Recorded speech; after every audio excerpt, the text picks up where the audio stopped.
tardes a todos los usuarios del Centro de Arbitraje, árbitros, abogados y público en general que se ha conectado el día de hoy al tercer webinar realizado por el Centro de Arbitraje de la Cámara de Comercio de Lima. El tema del día de hoy está centrado en hablar sobre la fijación de las reglas modernas del arbitraje. Mi nombre es Sandra Montes y me acompaña Anaís Boluarte. Ambas somos secretarias arbitrales del centro. La dinámica que seguiremos el día de hoy es la siguiente. Primero nos referiremos al objetivo del centro y a los retos del arbitraje moderno. A partir de ello explicaremos los pasos para la determinación de reglas del proceso que no solamente observen los estándares mínimos de un debido proceso, sino que permitan también el uso eficiente de tiempos y la reducción de costos, de acuerdo a las características propias de cada proceso, y a través de las distintas herramientas que nos propone nuestro reglamento. Al finalizar, daremos oportunidad a los participantes de realizar las preguntas que consideren convenientes. Pues bien, iniciemos. Los servicios del Centro de Arbitraje están orientados a la administración de procesos arbitrales de manera rápida, eficiente y transparente, buscando siempre la observancia del reglamento arbitral y el respeto a los principios que rigen todo proceso arbitral. En atención a ello, el centro cuenta con un reglamento moderno que, si bien es flexible y reconoce la autonomía de las partes, se encuentra limitado por los límites justamente del debido proceso arbitral, que se ven materializados en la igualdad de trato y en la garantía de las partes de tener la oportunidad razonable de presentar su caso. Resulta innegable que el arbitraje debe adaptarse y evolucionar junto con los avances del comercio, la industria y la tecnología. El reto consiste justamente en avanzar en la misma velocidad que avanza el mercado, sin dejar de asegurar el derecho que tienen justamente las partes a estas garantías que hemos mencionado. Este dinamismo, este carácter dinámico del arbitraje es lo que lo diferencia de otros medios de solución de controversias. Con la finalidad de lograr este objetivo, el Centro de Arbitraje introdujo en su Reglamento de Arbitraje 2017 una serie de disposiciones modernas que permiten el uso eficiente de tiempos dentro del proceso, con la consecuente reducción de costos. Muchas de estas disposiciones son flexibles y permiten ser adaptadas a los requerimientos de cada proceso en particular, debido a que tanto el convenio arbitral como la voluntad de las partes hacen que se pueda contextualizar estas reglas, ¿no? Todo ello acompañado del apoyo de las nuevas tecnologías. La pregunta entonces es, ¿cómo adaptamos estas herramientas que nos brinda el Centro de Arbitraje a través del reglamento a las reglas o al caso concreto de cada proceso? Para ello nosotros sugerimos el siguiente flujo que voy a presentar a continuación. Perfecto. Nosotros hemos preparado y proponemos el siguiente flujo de determinación de las reglas del proceso. Está compuesto de 4 partes. Primero, el proyecto elaborado por el Tribunal Arbitral. ¿Por qué el Tribunal Arbitral? Porque el Tribunal analiza y conoce las particularidades del caso. Es el mejor posicionado para poder plantear un proyecto de reglas. ¿Por qué? Porque ha tenido ya cuenta todos los antecedentes, ha revisado la solicitud, la respuesta a la solicitud de arbitraje y ha revisado el convenio y sabe cuáles son las reglas más convenientes al caso concreto. Como paso número 2, el comentario de las partes. Resulta importante en la medida de lo posible contar con la participación de las partes dentro de la determinación de las reglas del proceso. ¿Por qué? No solamente nos podemos basar en los antecedentes, en la petición o en la respuesta o el convenio, por 2 factores, ¿no? Uno netamente objetivo. El tiempo en el que se firmó el convenio y el contexto de las partes no es el mismo ahora que están entrando a una solución de controversias. Y el otro subjetivo, las partes que firmaron, o mejor dicho, el representante que firmó el convenio casi siempre es distinto a la persona que va a representar a la parte dentro de un arbitraje. Así que resulta necesaria la participación de las partes dentro de esta fijación de reglas. Como tercer paso tenemos la discusión, y es que claro, ambas partes han participado, pero debe existir una especie de, un espacio de contradicción y de discusión en la cual ambas partes puedan dar sus posiciones y el tribunal pueda escucharlas. Para ello tenemos 2 sugerencias. Podemos hacerlo de manera virtual a través del correo electrónico, mediante comentarios, o la segunda, que es la que nosotros queremos impulsar, es a través de una conferencia telefónica. Entonces, antes de fijar las reglas, luego de que las partes hayan tenido oportunidad de dar comentarios y revisarlas, podemos tener una conferencia donde participen el tribunal, la secretaría y las partes, y que empiecen a discutir según el contexto qué reglas resultan convenientes o no. Y finalmente tenemos ya la determinación de estas reglas como punto número 4. Y claro, nuestro reglamento indica que las personas, o mejor dicho, quienes tienen la función de determinar las reglas que aseguren un correcto proceso es el tribunal. Y el tribunal, luego de haber escuchado a las partes, podrán determinar en una primera orden procesal o en un acta las reglas que van a regir en adelante justamente todo este proceso. Ahora, estas reglas resultan fundamentales y resultan básicas para el desarrollo del proceso. Si tenemos reglas esenciales al inicio, esto nos va a poder ayudar a continuar y a tener un proceso eficiente y sin los menores errores que hagan que este se dilate de forma innecesaria. De acuerdo a nuestra práctica, nosotros proponemos las siguientes reglas que vamos a poner a continuación. Reglas prácticas para el desarrollo eficiente del proceso. Bueno, nosotros proponemos las siguientes reglas. Primero, datos del contacto actualizado.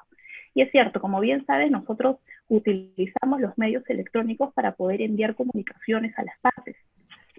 Las partes tienen dos oportunidades para poder brindarnos datos correctos de contacto. Primero, cuando presentan su solicitud y la respuesta a la solicitud.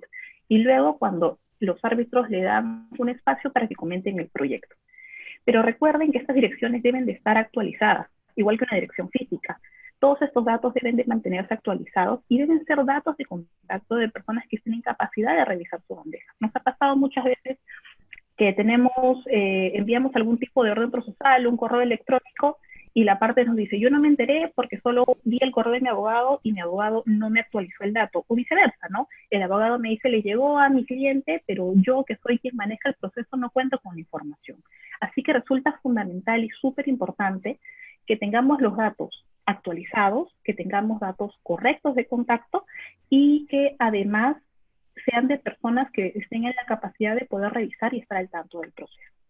Como un consejo, al momento en que nosotros suscribimos un contrato que cuente con un convenio arbitral, se aconseja que además de las direcciones físicas se ponga también direcciones de correo electrónico. Ello nos va a permitir incluso notificar las solicitudes de arbitraje de forma electrónica y ya en defecto de esto recién poder notificar de forma física, ¿no? Reduciendo los costos y los tiempos que supone la notificación física. Como regla número 2 que sugerimos, tenemos los plazos claros de presentación de escritos.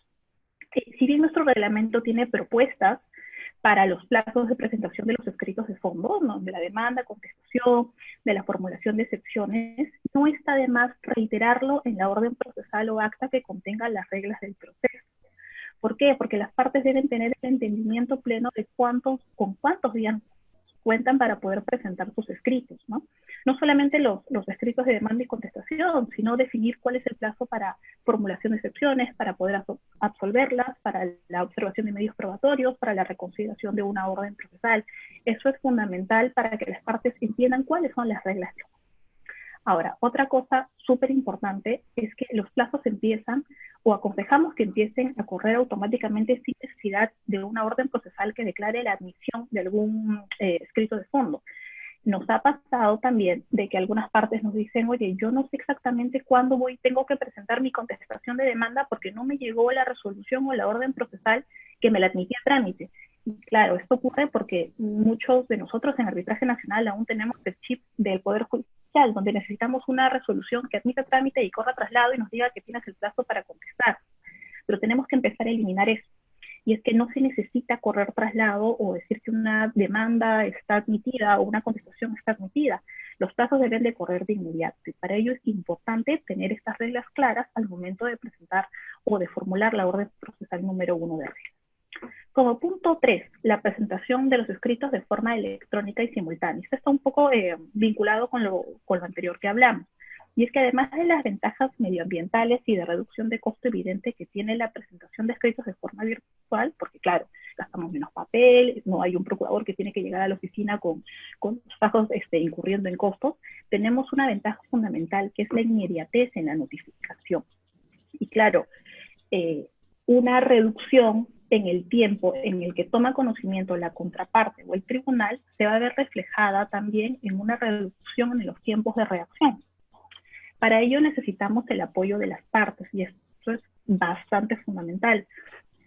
Y es que necesitamos que las partes tengan el compromiso de enviar escritos que estén completos, que se encuentren ordenados. Y la parte que recibe el escrito, además de poder acusar recibo de este escrito de forma inmediata, tiene que también tener el compromiso de poder formular cualquier tipo de observación o de poder, si tiene algún comentario, decirlo dentro de los plazos propuestos.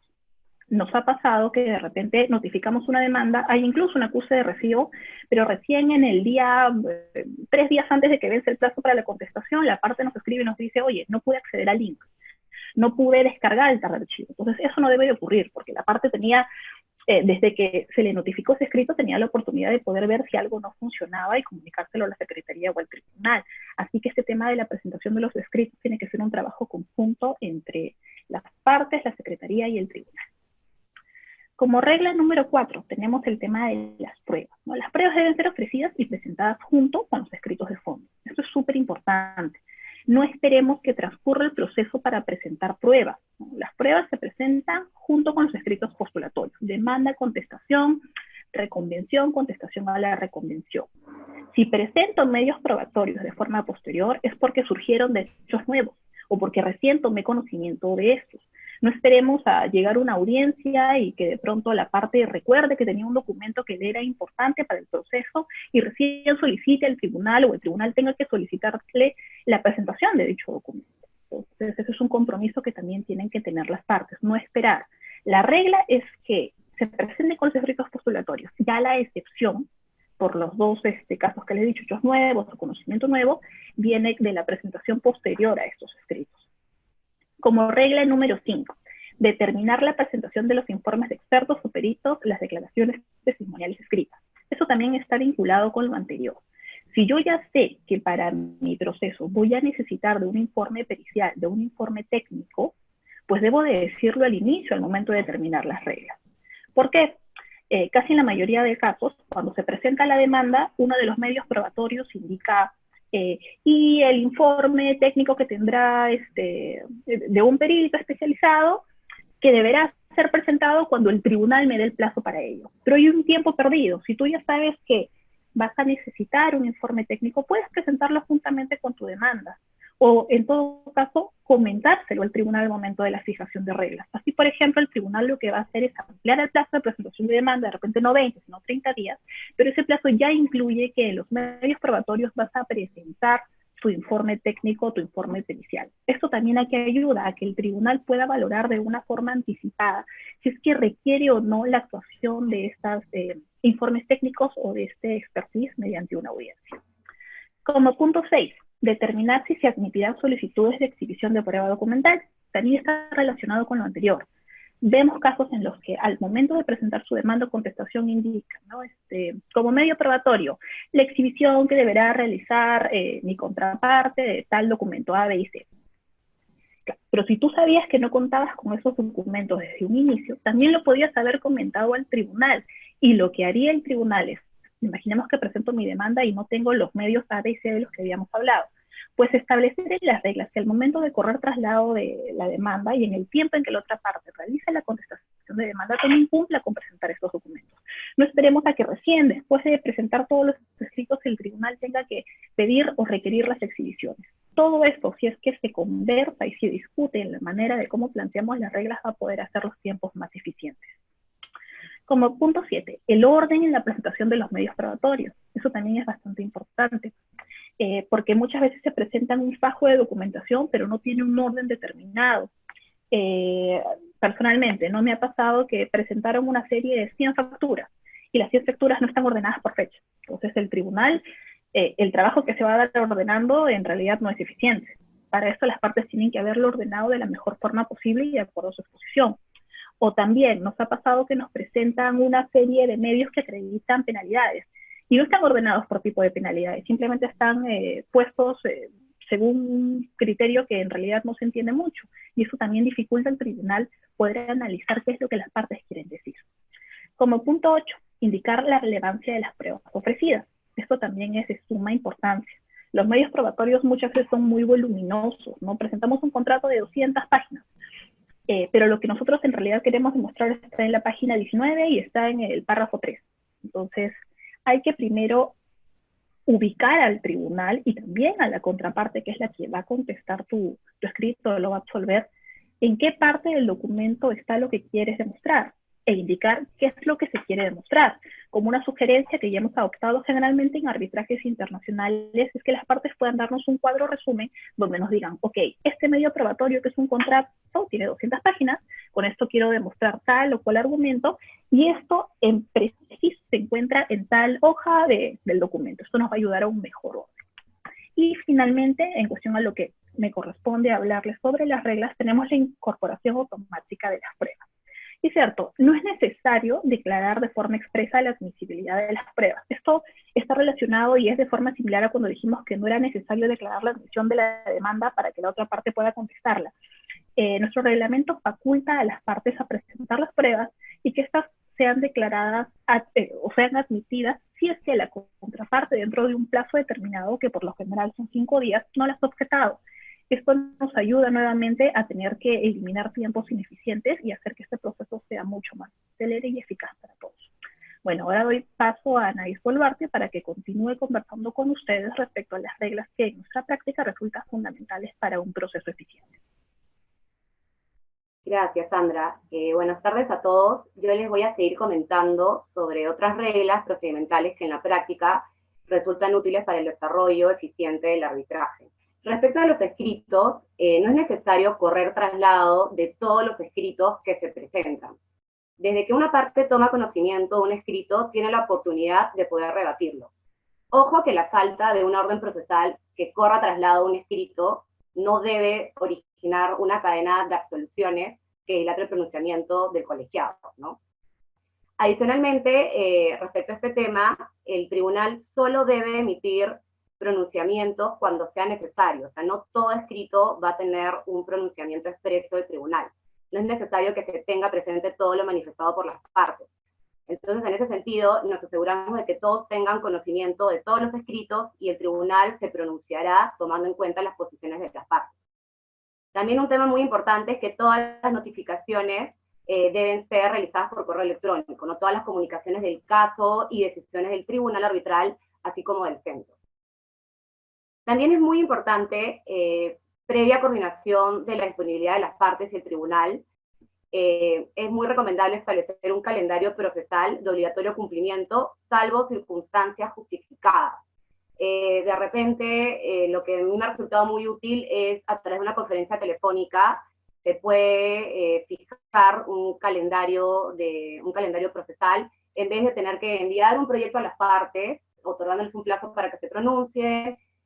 Luego pasa ese plazo, las partes presentan sus comentarios respecto a este calendario, seguro hay posiciones discrepantes, entonces para un mayor uso del tiempo sería mucho más recomendable que simplemente fijen una conferencia telefónica y ahí mismo las partes puedan acordar en tiempo real los puntos y también las fechas de las audiencias, ¿no? Con la agenda en la mano. Por ejemplo, las reprogramaciones de audiencias en este caso deben ser la excepción y no la regla, porque a mí en lo personal muchas veces me ha pasado que el tribunal arbitral cita audiencia con un mes de anticipación o 2 meses incluso, y justo el día 30 una de las partes solicita la reprogramación. Entonces, ¿qué pasa en estos casos? Y no solo un día antes, sino muchas veces también el mismo día. Y a veces en arbitrajes que se realizan por correo electrónico pasa que muchas veces la solicitud de reprogramación la presentan por mesa de partes, entonces las partes no tienen oportunidad de tomar conocimiento de la solicitud de reprogramación a tiempo. Entonces, todo el tribunal va al centro de arbitraje, la otra parte también va al centro de arbitraje, y de hecho esto genera una incomodidad, ¿no? Entonces, y muchas veces también las justificaciones, los motivos no son justificados, ¿no? De repente dice, mi perito se enfermó, está mal de salud, y a veces, muchas veces no adjuntan un certificado médico, o muchas veces también, de repente, tenía una diligencia previa, ¿no? Y adjuntan la citación y se ve de repente que la citación fue hace 2 semanas, entonces, ¿por qué no pudieron avisar a tiempo, ¿no? Para tomar las medidas pertinentes. Entonces, ese tipo de cosas no deben pasar, ¿no? Solo en circunstancias realmente justificadas. Adicionalmente,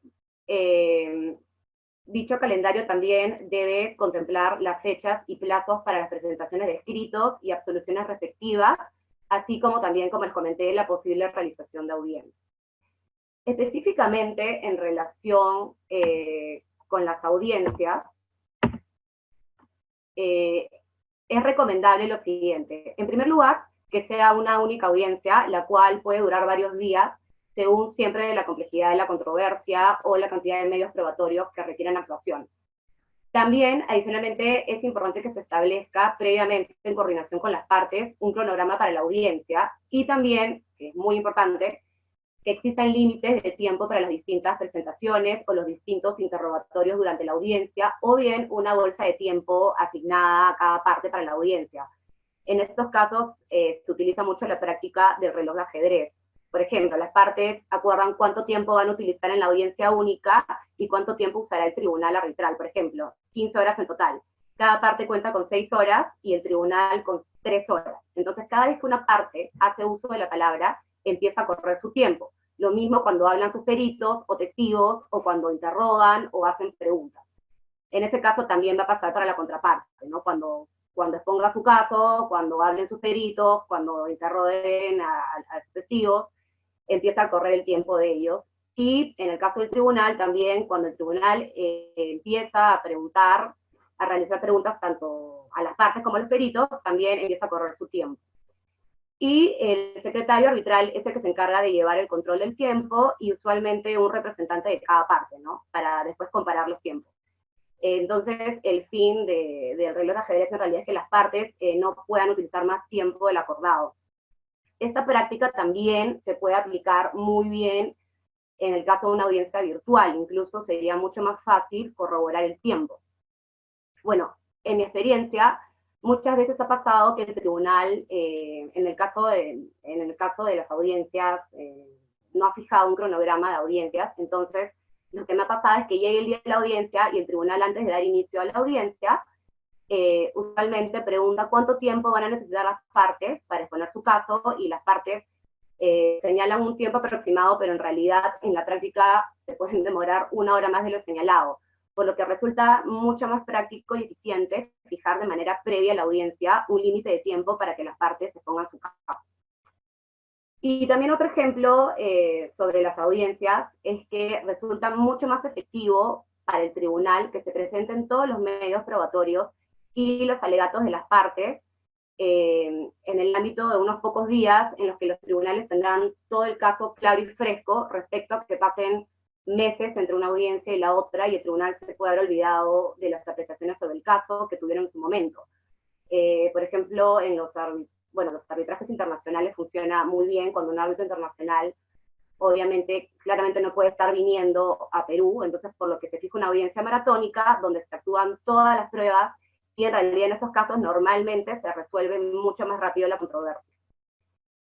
Bueno, adicionalmente, también es importante tener en cuenta, y siempre que sea posible y no vulnere el derecho de las partes, ni perjudique el desarrollo del arbitraje, las audiencias deben llevarse a cabo de manera remota y virtual a través del uso de plataformas de videoconferencia. Al respecto, cabe mencionar que el artículo 30, en el literal A, numeral 6, de nuestro reglamento de arbitraje del 2017, faculta al tribunal arbitral a poder realizar audiencias virtuales, ya que establece que el tribunal tiene la plena dirección y control de las audiencias y puede determinar la forma en que los testigos y peritos pueden declarar y ser interrogados por las partes y el tribunal arbitral, la cual incluye también la posibilidad de que sean interrogados por algún medio que no requiera su presencia física en la audiencia.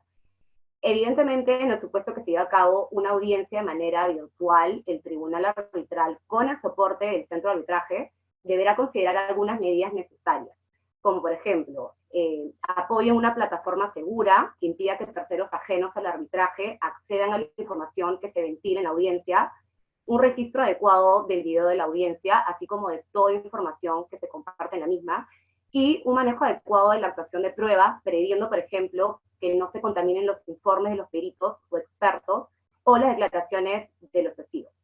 Sin perjuicio de lo anterior, cabe tener presente que en caso todas las pruebas sean documentales, el tribunal puede prescindir de la realización de una audiencia de acuerdo con la facultad conferida por el artículo 28 en el numeral 7 del Reglamento de Arbitraje del 2017, el cual establece que en el caso de que las pruebas sean documentales, el tribunal puede decidir la controversia sin necesidad de audiencias, salvo que una parte solicite ser escuchada en audiencia. Entonces, en estos casos, donde las pruebas sean documentales, que, bueno, en mi experiencia, no sé, el 60% de mis casos son así, sería muy provechoso que el tribunal pueda prescindir de esta audiencia y simplemente resolver la controversia, ¿no? También un punto muy importante a tener en cuenta es que las partes deben cuantificar de manera correcta las pretensiones. Siempre hay que estar y hay que mantener actualizada la cuantificación. Al momento de laudar, el tribunal tiene que tener montos actualizados para garantizar una correcta y rápida ejecución del laudo. Bueno, finalmente, esta propuesta de fijación de reglas que le hemos comentado a lo largo de esta exposición no es novedosa, sino que se desprende de las reglas que contiene el Reglamento de Arbitraje del 2017, las cuales recomiendan el empleo de medios tecnológicos que permitan reducir al mínimo necesario tanto las presentaciones y notificaciones de documentos en físico, también como las reuniones presenciales. Además, también las audiencias virtuales son muy beneficiosas, reducen costo de traslado, ahorras gasolina, tiempo, ya que no tienes que perder una hora en el tráfico de ida y otra de vuelta, y de esa manera se aprovecha más el tiempo y, bueno, y se busca que los arbitrajes se sigan tramitando de la manera más eficiente. Bueno, con esto hemos concluido nuestra presentación y a continuación vamos a pasar a la ronda de preguntas de los participantes. Bueno, una de las preguntas que tenemos es si en el centro de arbitraje ya han realizado audiencias arbitrales de forma virtual o piensan realizar las audiencias virtuales en el contexto del coronavirus. Ya, en este caso, nosotros sí, en el centro de arbitraje, en la práctica, hemos realizado varias veces audiencias virtuales por medio de Skype, y la verdad cuando un árbitro internacional o un árbitro de provincia no ha podido asistir a la audiencia, se ha llevado de manera exitosa esta audiencia. Y respecto al tema del coronavirus, todavía, bueno, como todos ustedes saben, hay un comunicado emitido por el Consejo Superior de Arbitraje el 12 de abril, en el cual se señala que el centro viene estudiando medidas para que una vez que culmine la movilización social decretada por el gobierno, el arbitraje se pueda adecuar a medios tecnológicos. A ver, una segunda pregunta que nos hacen es si en caso se prorrogue el estado de emergencia, los plazos arbitrales seguirán suspendidos. Al respecto, creo que como ya lo ha comentado un poco Anaís, el Consejo Superior de Arbitraje ya ha emitido hasta 3 comunicados, donde indicamos lo siguiente: los plazos evidentemente se encuentran suspendidos. Sin embargo, se puede levantar esta suspensión si existe un acuerdo del tribunal arbitral y de las partes del proceso. Para ello es necesario que las partes puedan expresarnos su conformidad de que se levante la suspensión a través de la presentación de escritos debidamente suscritos que pueden remitirnos al tribunal y a los secretarios conjuntamente, ya sea mediante un archivo PDF y mediante una foto o mediante una fotografía, ¿no? Una vez se tengan justamente estos archivos, estos documentos con la conformidad de las partes, el tribunal procederá a emitir una orden procesal donde se levante la suspensión y que contenga justamente las reglas para poder continuar con el arbitraje de manera virtual y de acuerdo a las disposiciones que ha manejado el centro. Otra de las preguntas es, ¿cuáles son las medidas que se van a adoptar en el centro de arbitraje en la CCL para reactivar los casos de arbitraje? ¿Se van a digitalizar al 100% los procesos de arbitraje si se extiende el estado de emergencia? Bueno, en realidad, les vuelvo a repetir, todavía lo que les puedo decir es que el Consejo está evaluando, junto con el centro, las medidas, está estudiando las medidas para que, una vez que termine la movilización social, los arbitrajes se puedan adecuar a medios tecnológicos. Bueno, creo que ya no hay más preguntas. En realidad, vamos a dar por concluido el webinar, y más bien quiero agradecer a todos los participantes por el tiempo y cualquier consulta que tengan pueden revisarla a través de nuestros correos electrónicos. Muchas gracias por su tiempo. Gracias a todos. Hasta luego.